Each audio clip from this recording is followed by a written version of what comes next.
Hello guys, আসসালামু আলাইকুম।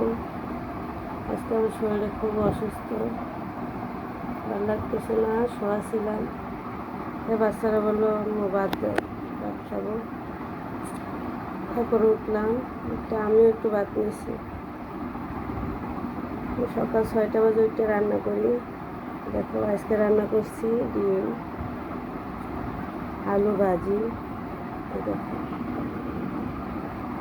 আলু ভাজি, এই হচ্ছে পাতলা ডাল, টমেটো দিয়া। আমার বাচ্চারাও খাবে।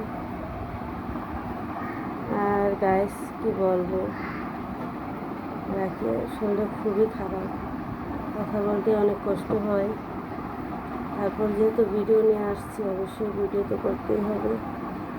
তোমরা আমার ভিডিও সবাই ঠিকই দেখো, কিন্তু একটাই কষ্ট কি, তোমরা কেউ লাইক করো না, কমেন্ট করো না। যেহেতু আমি তোমাদের মাঝে বন্ধু হয়ে আসছি, তার সবাই তোমরা লাইক কমেন্ট করো, তাতে আমি আরেকটু খুশি হব। আর আমার জন্য সবাই দোয়া করবো। শরীরটা আসলে অনেক অসুস্থ, শরীরটা বেশি একটা ভালো না। প্লিজ সবাই একটু দোয়া করবে। রাখি, আল্লাহ হাফেজ। তোমরা সবাই ভালো থেকো।